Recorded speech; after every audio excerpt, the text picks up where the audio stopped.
നമസ്കാരം. ഏറ്റവും വെള്ളത്തിലേക്ക് സ്വാഗതം. ഇന്ന് വിപണിയിൽ ഒരു ഫ്ലാറ്റ് ക്ലോസിംഗ് ആണ് ഉണ്ടായിരിക്കുന്നത്. കഴിഞ്ഞ ദിവസം ഓൾ ടൈം ഹൈ ക്രിയേറ്റ് ചെയ്യാൻ സാധിച്ചെങ്കിൽ അത് തുടർ മുന്നേറ്റത്തിന് കഴിഞ്ഞില്ല.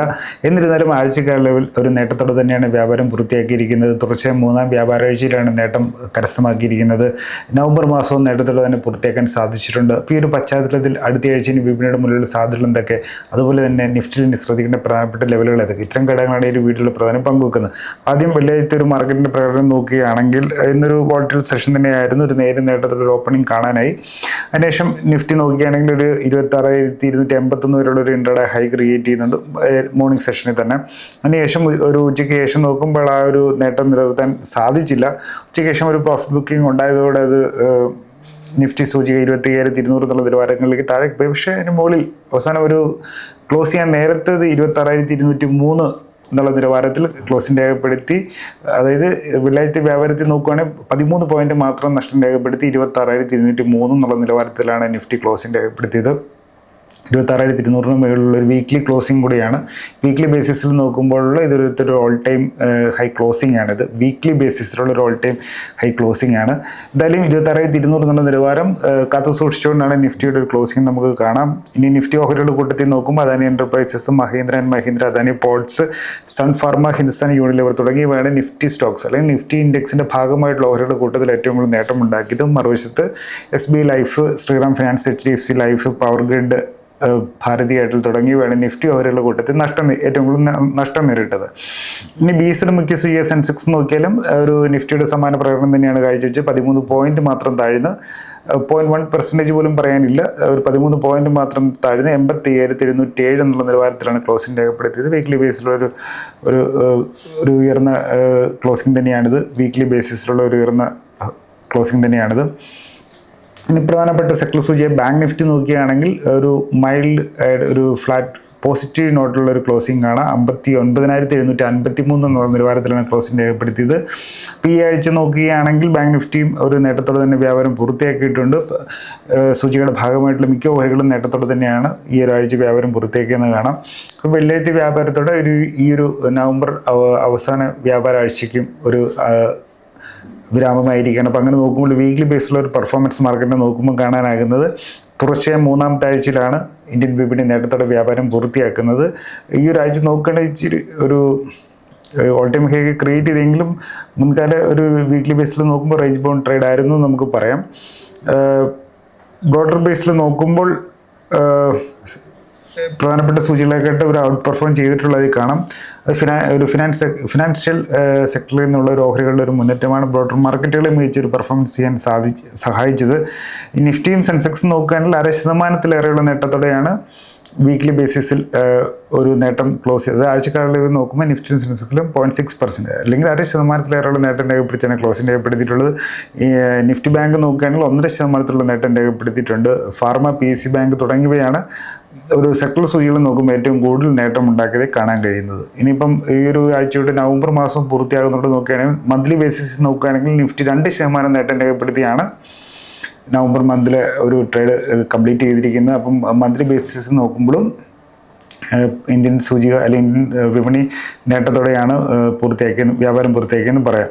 അപ്പം ഇന്നൊരു പ്രധാനപ്പെട്ട വാർത്ത വന്നിട്ടുള്ള ഇന്ത്യയുടെ GDP സംബന്ധിച്ചുള്ള ഒരു വാർത്ത, അതായത് നടപ്പ് സാമ്പത്തിക വർഷത്തിലെ 2ാം പാദം, അതായത് ജൂലൈ മുതൽ സെപ്റ്റംബർ വരെയുള്ള ത്രൈമാസ കാലയളവിലെ ഇന്ത്യയുടെ GDP ഗ്രോസ് ഡൊമസ്റ്റിക് പ്രോഡക്റ്റ് അല്ലെങ്കിൽ സാമ്പത്തിക വളർച്ച കണക്കാക്കുന്ന GDPയുടെ റേറ്റ് വന്നിട്ടുള്ളത് പ്രതീക്ഷയിലും ഉയർന്ന നിലവാരത്തിലുള്ളൊരു നിരക്കാണ് വന്നിട്ടുള്ളത്. കഴിഞ്ഞ 6 ക്വാർട്ടറുകൾ, അതായത് 2024 സാമ്പത്തിക വർഷത്തിലെ മാർച്ച് ക്വാർട്ടറിന് ശേഷമുള്ള ഏറ്റവും ഉയർന്ന ഒരു GDP വളർച്ചാ നിരക്കാണ് ഇപ്പോൾ രേഖപ്പെടുത്തിയിട്ടുള്ളത്. അതും ഒരു കാര്യം ശ്രദ്ധിക്കേണ്ടതുണ്ട്. അമേരിക്കയുടെ ഭാഗത്തുനിന്നും US-ൻ്റെ ഭാഗത്തുനിന്നും വന്നിട്ടുള്ള താരിഫിൻ്റെ 50% ചുമത്തിയതിൻ്റെ ഒരു ഏറിയ പങ്കും ഒരു പകുതി കാലയളവിൽ അനുഭവിക്കപ്പെട്ട ഒരു ക്വാർട്ടറാണിത്, ഒരു സാമ്പത്തിക പാദമായിരുന്നത്. അതുപോലെ തന്നെ GSTയുടെ റാഷണലൈസേഷൻ, GST നിരക്കുകളൊക്കെ സ്ലാഷ് ചെയ്തതിൻ്റെ വന്നിട്ടുള്ള ഒരു വലിയ മാറ്റം വരുത്തിയതിൻ്റെ ഗുണഫലം എത്തുന്നതിന് മുമ്പേ ഉള്ള ഒരു ക്വാർട്ടറൂടെയാണിത്. അപ്പോൾ ആ രണ്ട് രീതിയിലും ശ്രദ്ധേയമായിട്ടുള്ള ഒരു GDP നിരക്കുകളാണ് വന്നിട്ടുള്ളത്. ഇപ്പം ട്രംപൊക്കെ ഡെഡ് എക്കണോമി എന്ന് പറഞ്ഞിടത്താണ് ഇത്രയൊരു ട്രംപ് താരിഫ് അല്ലെങ്കിൽ US-ൻ്റെ ഭാഗത്തുനിന്നുള്ള ട്രേഡ് താരിഫ് വന്നിടത്തും ഒരു വളരെ മികച്ച 7.3 പ്രതീക്ഷിച്ചതാണ് 8.2 എന്നുള്ള നിരക്കിൽ GDP വളർച്ച രേഖപ്പെടുത്തിയിട്ടുള്ള സെപ്റ്റംബർ ക്വാർട്ടറിൽ. അതൊരു പ്രതീക്ഷയുടെ മുകളിൽ തന്നെയാണ്. മാർക്കറ്റിനെ സംബന്ധിച്ച് ഒരു പോസിറ്റീവ് ഒരു ഘടകമാണ്. കഴിഞ്ഞ വർഷം കഴിഞ്ഞ സാമ്പത്തിക വർഷത്തിൽ സമാന വാദ്യം നോക്കുമ്പോൾ 5.6% മാത്രമായിരുന്നു സെപ്റ്റംബർ ക്വാർട്ടറിൽ ഒരു GDP രേഖപ്പെടുത്തിയത്. നമുക്ക് ഓർമ്മയുടെ ഇതിനു മുന്നേ ഈ ആഴ്ചയിൽ പുതിയൊരു ഓൾ ടൈം ഹൈക്ക് മുന്നേയുള്ള തൊട്ട് മുന്നത്തെ ഒരു ഓൾ ടൈം ഹൈ എന്ന് പറയുന്നത് 2024 സെപ്റ്റംബർ 27 രേഖപ്പെടുത്തിയതാണ്. 26,277 വരെയുള്ള ഹൈയിൽ. അപ്പോൾ ആ ഹൈക്ക് ശേഷം ഒരു മാർക്കറ്റ് പിന്നെ ഒരു കൺസോൾട്ടേഷനിൽ പോകണം. പ്രധാനപ്പെട്ട കാരണം ആ ഒരു സാമ്പത്തിക വർഷത്തിൽ, അതായത് 2024-25 സാമ്പത്തിക വർഷത്തിൽ സെപ്റ്റംബർ ഭാഗത്തിൽ വന്ന GDP ഈ 5.6 റീസെൻ്റ് തന്നെ നോക്കുമ്പോൾ ഏറ്റവും ലോ ആയിട്ടുള്ള ഒരു ഇതായിരുന്നു. അപ്പം ആ ഒരു GDP ഗ്രോത്ത് അത്രയും ഡൗൺ ആയി പോയതാണ്. ആക്ച്വലി അന്നത്തെ ഒരു ജനറൽ ഇലക്ഷൻ അല്ലെങ്കിൽ ലോക്സഭാ തെരഞ്ഞെടുപ്പുമായി ബന്ധപ്പെട്ടിട്ടൊക്കെ ഗവൺമെൻറ് ഭാഗത്തുള്ള ഒരു പബ്ലിക് സെക്ടറിൽ ക്യാപെക്സ് കുറഞ്ഞതൊക്കെയാണ് ഒരു കാരണം. അല്ല, അടിസ്ഥാനപരമായിട്ട് വലിയൊരു പ്രശ്നങ്ങളൊന്നും ഉണ്ടായിട്ടില്ല. ഇലക്ഷനുമായി ബന്ധപ്പെട്ട് ആ ഒരു ശ്രദ്ധ മാറിയതിൻ്റെയൊക്കെയും ആ ഒരു ക്യാപെക്സിലൊക്കെ വന്നത് കുറവൊക്കെയാണ് അടിസ്ഥാന കാര്യം. അത് വീണ്ടും അതേ ഗവൺമെൻറ് വന്ന് അതേ പോളിസി തുടർന്നു ക്യാപെക്സ് വീണ്ടും ഊർജിതമാക്കിയപ്പോൾ കയറി GDP വരുന്നു എന്നുള്ളതാണ് ഇതിലൂടെ മനസ്സിലാക്കാൻ പറ്റുന്ന കാര്യം. അപ്പോൾ എന്തായാലും കഴിഞ്ഞ പ്രാവശ്യം GDP-യിൽ ഒരു പ്രതീക്ഷയിലും താഴ്ന്ന നിരക്ക് വന്നപ്പോഴാണ് മാർക്കറ്റിൽ കറക്ഷൻ ഉണ്ടായത്. ഇപ്പോൾ തിരിച്ച് നോക്കുമ്പോൾ വീണ്ടും മാർക്കറ്റ് ഉയർന്ന നിലവാരത്തിൽ എത്തിയപ്പോൾ GDP പ്രതീക്ഷേനെക്കാട്ടും മികച്ച നിലയിലാണ്. അവിടെ ശ്രദ്ധിക്കേണ്ട ഒരു കാര്യം എന്ന് പറയുന്നത് ട്രംപ് താരിഫിൻ്റെ, അതായത് നമ്മൾ ആശയം കൂടെ കണ്ട ട്രംപ് താരിഫിന് അല്ലെങ്കിൽ US-ൻ്റെ ഒരു ഭാഗത്ത് ട്രേഡ് താരിഫിൻ്റെ ഒരു പ്രതികൂല ഫലം ഏകദേശം നമുക്ക് ഒരു സാമ്പത്തിക പാദത്തിൻ്റെ പകുതിയിൽ കാണാനും കഴിഞ്ഞു. എന്നാൽ ഏറ്റവും കൂടുതൽ ഒരു പോസിറ്റീവ് ട്രിഗർ ഉണ്ടാക്കിയ GST-യുടെ ഗുണഫലം എത്തുന്നതിന് മുന്നേ ഉള്ളൂ. അപ്പോൾ അതൊരു പ്രതീക്ഷ നൽകുന്ന ഒരു GDP നിരക്കാണ് നമുക്ക് കാണാൻ കഴിയും. ഇനി വിപണിയിൽ നിന്നൊരു ചാഞ്ചാട്ടം പറയുകയാണെങ്കിൽ ആദ്യം ഒരു നേട്ടത്തോടെ ഓപ്പൺ ചെയ്യാൻ സാധിച്ച പോസിറ്റീവ് ഗ്ലോബൽ ക്യൂസ് ഉണ്ടായിരുന്നു. ഈ GDP ഗ്രോത്ത് മികച്ചായിരിക്കുന്ന പ്രതീക്ഷകളൊക്കെയാണ് മാർക്കറ്റിനെ മുന്നോട്ട് നയിച്ചത്. ഇപ്പോൾ GDP-യുടെ ഒരു ഡേറ്റ റിലീസ് ചെയ്തേക്കും മാർക്കറ്റ് ടൈമിന് ശേഷമാണ്. അപ്പം പിന്നെ ഇന്ത്യ വിക്സ് സൂചികയ്ക്ക് ഒരു കൂൾ ഡൗൺ ആയത്. ഇപ്പം പറയുകയാണെങ്കിൽ ഒരു വീക്ക്ലി ബേസിസ് നോക്കുമ്പോൾ ഏകദേശം 15% ഇന്ത്യ വിക്സ് സൂചിയിൽ ഒരു കറക്ഷൻ ഉണ്ടായിട്ടുണ്ട്. അപ്പം ഇന്ന് നോക്കുകയാണെങ്കിൽ 1.4 ഇന്ത്യ വിക്സ് സൂചിയെ താഴ്ന്നിട്ടുള്ളത്. ഫിയർ ഗേജ് ആണ്. അപ്പോൾ അത് ബുൾസിനെ സംബന്ധിച്ച് അല്ലെങ്കിൽ മാർക്കറ്റിനെ സംബന്ധിച്ച് ഒരു പോസിറ്റീവായിട്ടുള്ള ഒരു ഇമ്പാക്റ്റ് ഉണ്ടാക്കുന്ന കാര്യമാണ് ഇന്ത്യ വിക്സ് സൂചിക താഴുന്നത്. 11.62 എന്നുള്ള നിലവാരത്തിലാണ് ക്ലോസിംഗ് രേഖപ്പെടുത്തിയിട്ടുള്ളത്. അതെന്തുകൊണ്ടെന്ന് വെച്ചാൽ ഒരു വിക്സ് എപ്പോഴും താഴുക എന്ന് പറയുമ്പോൾ മാർക്കറ്റിന് മുന്നിൽ അൺസർട്ടനിറ്റി കുറവാണ്. എന്തായാലും ആ ഒരു ഡയറക്ഷനെ സംബന്ധിച്ച് മാർക്കറ്റിനെ സംബന്ധിച്ച് ക്ലാരിറ്റി വരുമ്പോഴാണ് നോർമലി ഇന്ത്യ വിക്സ് സൂചിക താഴ്ന്നു നിൽക്കുന്നത്. അപ്പോൾ അതെന്ന് പറയുമ്പോൾ ഇപ്പോഴത്തെ ഒരു പശ്ചാത്തലത്തിൽ മാർക്കറ്റിൻ്റെ ട്രെൻഡ് വെച്ച് നോക്കുമ്പോൾ ബുൾസിന് ഫേവറബിൾ ആയിട്ടുള്ളൊരു കാര്യം തന്നെയാണ്. അത് ബ്രോഡറായിട്ടുള്ള ഇക്വിറ്റി സെൻറ്റിമെൻറ്റ്സിനെ പോസിറ്റീവായിട്ട് സ്വാധീനിക്കുന്ന ഒരു ഘടകവുമാണത്. ഇന്ത്യ വിക്സ് സൂചിക താഴ്ന്ന് പിന്നെ അതുപോലെ തന്നെ റേറ്റ് കട്ട് US ഫെഡറൽ റിസർവിൻ്റെ ഭാഗത്തു നിന്നായാലും ഇന്ത്യയുടെ RBIയുടെ ഭാഗത്തു നിന്നായാലും റേറ്റ് കട്ട് ഡിസംബർ ഉണ്ടാകും എന്നുള്ള പ്രതീക്ഷകളുമൊക്കെയാണ് മാർക്കറ്റിനെ ഇങ്ങനെ പോസിറ്റീവായിട്ട് നിർത്താൻ സഹായിച്ചത്. പക്ഷേ ഉച്ചയ്ക്ക് ശേഷം ഉണ്ടായ ഒരു പ്രോഫിറ്റ് ബുക്കിംഗ് ആണ് ആ നേട്ടം നിലനിർത്താനാകാതെ താഴേക്ക് കൊണ്ടുവന്നു എന്നുള്ള മറ്റൊരു കാര്യം. ഒരു വീക്കെൻഡാണ് US മാർക്കറ്റ് ഒരു ഹോളിഡേ മൂഡിലോട്ട് പോയിട്ടുണ്ട്. അപ്പോൾ ഒരു ഗ്ലോബൽ ക്യൂസിൻ്റെ ഒരു അഭാവം തുടർന്നുള്ളത്. അപ്പോൾ ഒരു ജാഗ്രത പാലിച്ചതിൻ്റെ ഭാഗമായിട്ടും കയ്യിലിരിക്കുന്ന ലാഭത്തിൻ്റെ ഒരു പങ്ക് പോക്കറ്റിലാക്കിയേക്കാം എന്നുള്ള രീതിയിൽ നിക്ഷേപകർ ആ ഒരു രീതിയിൽ ജാഗ്രത കാണിച്ചിട്ടുള്ളൊരു വൈൽഡ് പ്രോഫിറ്റ് ബുക്കിംഗ് ആണ് താഴേക്ക് കൊണ്ടുവന്നിട്ടുള്ളത്. പക്ഷേ 26,200 എന്നുള്ള നിലവാരം കാത്തു സൂക്ഷിച്ചുകൊണ്ടാണ് നിഫ്റ്റി ക്ലോസ് ചെയ്തിട്ടുണ്ടെന്നുള്ളത് ശ്രദ്ധേയം. ഇനി ബ്രോഡർ മാർക്കറ്റ് നോക്കുകയാണെങ്കിൽ നിഫ്റ്റി ഇന്ന് NSE-യിൽ മൊത്തം ട്രേഡ് ചെയ്യപ്പെട്ടത് 3,187 ഓഹരികളാണ്. അതിൽ 1,527 ഓഹരികളാണ് അഡ്വാൻസ് ചെയ്തത് അല്ലെങ്കിൽ നേട്ടത്തോടെ വ്യാപാരം പൂർത്തിയാക്കിയത്. 1,555 ഓഹരികൾ നഷ്ടം രേഖപ്പെടുത്തി അൺചേഞ്ച്ഡായിട്ട് 105. അതായത് മാർക്കറ്റ് ബ്രെഡ്ത്ത് കഴിഞ്ഞ ദിവസമായിട്ട് നോക്കുമ്പോൾ ഒരു സ്ലൈറ്റ്ലി വീക്കനായിട്ടുണ്ടെന്ന് നമുക്ക് കാണാം. കൈൻഡ് ഓഫ് ന്യൂട്രൽ തന്നെയാണത്. അപ്പം 52 വീക്ക് ഹൈ നോക്കുകയാണെങ്കിൽ 60 ഓഹരികളാണ് 52 വീക്ക് ഹൈ. അല്ലെങ്കിൽ ഒരു വർഷത്തെ ഉയർന്ന നിലവാരം ഇന്ന് കുറിച്ചത് റിലയൻസ്. റിലയൻസ് ഇൻഡസ്ട്രീസ് ഇന്ത്യയിലെ ഏറ്റവും മുൻനിര company Reliance heavy weight index സ്റ്റോക്കുമാണ്. അപ്പം അതൊരു ഹൈ അടിച്ച് ശ്രദ്ധേയമാണ്. ഇന്ന് 52 വീക്ക് ലോ അല്ലെങ്കിൽ ഒരു വർഷത്തെ താഴ്ന്ന വാരത്തിലേക്ക് വീണത് 107 ഓഹരികളാണ്. ഇനി NSE-യുടെ പ്രധാനപ്പെട്ട ബ്രോഡർ മാർക്കറ്റ് സൂചി നിഫ്റ്റി 500 നോക്കുകയാണെങ്കിൽ ഒരു ഫ്ലാറ്റ് ക്ലോസിംഗ് ആണ് ഉണ്ടായിട്ടുള്ളത്.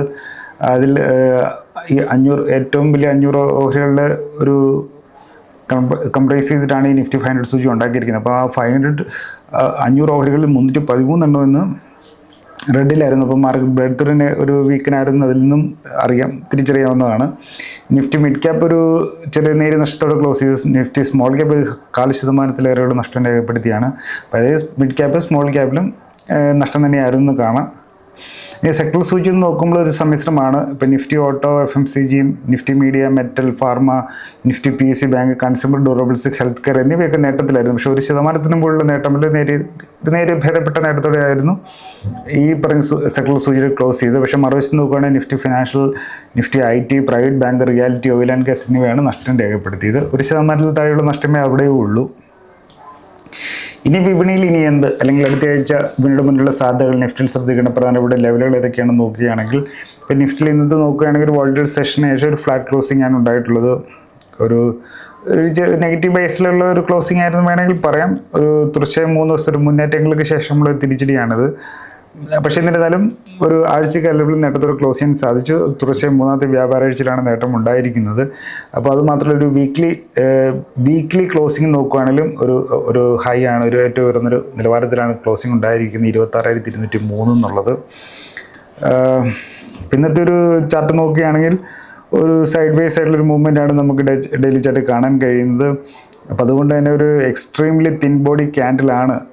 ഒരു മൈനർ ഷാഡോസ് നമുക്ക് അപ്പർ ആൻഡ് ലോവർ സൈഡിലൊരു ഇത് കാണാൻ കഴിയും, ഒരു മൈനർ ഷാഡോസ് കാണാം. അപ്പോൾ ഒരു എക്സ്ട്രീംലി തിൻ ബോഡി ക്യാൻഡിലാണ് ഫോം ചെയ്തിട്ടുള്ളത്. ആ ഒരു ഇൻഡിസിഷനെ സൂചിപ്പിക്കുന്ന ഒരു ഫോർമേഷനാണത്. ഇപ്പോൾ ഇന്നലെ ഒരു ഓൾ ടൈം ഹൈ അടിച്ചിട്ട് ശേഷം പ്രതീക്ഷിച്ചിരുന്നൊരു ഒരു സ്ട്രോങ്ങർ ആയിട്ടുള്ളൊരു ഫോളോ ത്രൂ മൂവ്മെൻറ്റ് ഉണ്ടായിട്ടില്ല. അപ്പം അതും ഈ രണ്ടും കൂടെ കാണുമ്പോൾ എന്ന് പറഞ്ഞൊരു ഹയർ ലെവൽസിലേക്ക് എത്തുമ്പോൾ മാർക്കറ്റ് പാർട്ടിസിപ്പൻസിൻ്റെ ഒരു കൺഫ്യൂഷൻ, ചെറിയ രീതിയിലുള്ള കൺഫ്യൂഷൻ, അല്ലെങ്കിൽ ഒരു ഒന്നുകൂടെ കുതിക്കാനുള്ള എന്തോ ഒരു ട്രിഗർ, പോസിറ്ററിൻ്റെ അഭാവം, അല്ലെങ്കിൽ അവിടെ ഒരു ചെറിയൊരു ഹെസിറ്റേഷൻ പോലെ നമുക്ക് തോന്നാം. ഇനി വീക്ക്ലി ചാർട്ട് നോക്കുകയാണെങ്കിൽ ഇപ്പോൾ ഒരു ഒക്ടോബർ പകുതിയിൽ വെച്ചിട്ട് ആ ഒരു ഡൗൺവേർഡ് സ്ലോപ്പിംഗ് ട്രെൻഡ് ലൈൻ്റെ ഒരു ബ്രേക്ക് ഔട്ട് കിട്ടിയതാണ് വീക്ക്ലി ചാർട്ട് നോക്കുമ്പോൾ. അതിനുശേഷം അതൊരു നവംബർ തുടക്കത്തിൽ അത് വീണ്ടും ആ ഒരു ട്രെൻഡ് ലൈൻ സോൺ അത് റീടെസ്റ്റ് ചെയ്യുന്നതും കാണാം. അപ്പോൾ അവിടെ ഇതൊരു സപ്പോർട്ടായിട്ടാണ് അത് ആക്ട് ചെയ്തത്. ആ ഒരു റീടെസ്റ്റിന് ശേഷമാണ് ഒരു ഘട്ടം ഘട്ടമായിട്ടുള്ളൊരു റിക്കവറി നമുക്ക് നിഫ്റ്റിയിൽ കാണാനാകുന്നത്. അങ്ങനെ നോക്കുകയാണെങ്കിൽ തീർച്ചയായും മൂന്നാമത്തെ ആഴ്ചയിലുമാണ് ഒരു ഗ്രീനിൽ ക്ലോസ് ചെയ്തിരിക്കുന്ന, അല്ലെങ്കിൽ നേട്ടത്തിൽ ക്ലോസ് ചെയ്തിരിക്കുന്നത് കാണാം. RC ഇപ്പോൾ ഒരു ഫ്ലാറ്റ് ആയിട്ടുണ്ട്. കഴിഞ്ഞ കുറച്ച് 2-3 സെഷൻസിൽ വെച്ച് നോക്കുമ്പോൾ RC ഒരു ഫ്ലാറ്റ് ആയിട്ടുണ്ട്. MACD നോക്കുമ്പോൾ MACD സ്ലോപ്പ് നോക്കുമ്പോൾ ഒരു മോഡറേറ്റഡ് ആണ്. ആ ഒരു മൊമെൻറ്റും ചെറിയ രീതിയിൽ ഒരു പോസ് ചെയ്യപ്പെട്ടതായിട്ട് കാണാം. അപ്പോൾ അതായത് ഇനിയൊരു സ്ട്രോങ് ഫോളോ ത്രൂ ഒരു മൂവ്മെൻറ്റ് കിട്ടണം. റെക്കോർഡ് ഹൈയുടെ മുകളിൽ ഒരു ശക്തമേറിയ ഒരു മൂവ്മെൻറ്റ് കിട്ടിയാൽ മാത്രമേ ഒരു അടുത്ത ഘട്ടം റാലിക്കുള്ള നിഫ്റ്റിയിൽ അടുത്ത ഘട്ടം റാലിക്കുള്ള ഒരു ഇത് കിട്ടുക, ഒരു വഴി തുറക്കപ്പെടുക. ഇനി പക്ഷേ നമ്മൾ നോക്കുമ്പോൾ ഇപ്പം ഒരു ഷോർട്ട് ടൈം ആയാലും മിഡ് ടൈം ആയാലും മൂവിങ് ആവറേജുകളൊക്കെ ഒരു ട്രെൻഡിങ് അപ്വേഡ് തന്നെയാണ്. മൊമെൻറ്റം ഇൻഡിക്കേറ്റേഴ്സ് ആയാലും ഓക്സിലേറ്റേഴ്സ് നോക്കുകയാണെങ്കിലും ആ ഒരു വീക്ക്ലി ഫ്രെയിമിലായാലും ഡെയിലി ഫ്രെയിമിലായാലും കുഴപ്പമില്ലാത്തൊരു ഇത് തന്നെയാണ്, ലക്ഷണങ്ങൾ തന്നെയാണ് കാണിക്കുന്നത്. ഇപ്പോൾ ഈ ഒരു പശ്ചാത്തലത്തിൽ തിങ്കളാഴ്ചത്തേക്ക് നോക്കുകയാണെങ്കിൽ നിഫ്റ്റിയുടെ ലെവൽസ് എന്ന് പറയുന്നത് 26,300, 26,350 ഓൾ ടൈം നിൽക്കുന്ന ഒരു സോൺ തന്നെയാണ് നമുക്കൊരു ഇമീഡിയറ്റ് റെസിസ്റ്റൻസ് ആയിട്ട് പറയാൻ കഴിയുക. 26,350 മുകളിൽ ഒരു സസ്റ്റെയിൻ ചെയ്യുന്ന ഒരു മൂവ്മെൻറ്റ് കിട്ടിയാലാണ് അടുത്ത ഘട്ടം റാലിയിലേക്ക് പോകുക. അങ്ങനെയെങ്കിൽ 26,500 ആദ്യ ഘട്ടത്തിലും തുടർന്ന് നിൽക്കുകയാണെങ്കിൽ 26,800 വരെയൊക്കെ മൂവ് ചെയ്യാനുള്ള ഒരു വഴി തുറക്കപ്പെടുകയുള്ളൂ. 26,350 മുകളിൽ ആ ഒരു നിഫ്റ്റി സസ്റ്റെയിൻ ചെയ്തൊരു ട്രിഗർ ലഭിക്കണം എങ്കിൽ അടുത്ത ഘട്ടം റാലി ആരംഭിക്കും. മറുവശത്ത് താഴേക്കാണെങ്കിൽ 26,150, 26,100 ഏറ്റവും സ്ട്രോങ് ആയിട്ടുള്ള സപ്പോർട്ട്. ഇതിൽ 26,100 താഴേക്ക് പോവുകയാണെങ്കിലാണ് 26,900 എന്ന് പറയുന്നത്. ഇപ്പോൾ ലോങ് പൊസിഷൻസ് എടുത്തിട്ടുള്ളവർക്ക് ആദ്യഘട്ട ഒരു സ്റ്റോപ്പ് ലെസ് ആയിട്ട് 26,900 വേണമെങ്കിൽ ഇടാം. ഇച്ചിരി പൊസിഷനായിട്ട് പറയുകയാണെങ്കിൽ 25,900 ഒരു സ്ട്രോങ് സപ്പോർട്ട് സോൺ ഉള്ളത്. അല്ലെങ്കിൽ 25,900 മുകളിൽ നിഫ്റ്റി തുടരുന്നിടത്തോളം ഇപ്പോഴുള്ള ഒരു ബുള്ളിഷ് സെൻറ്റിമെൻറ്റ്സ് തുടരും.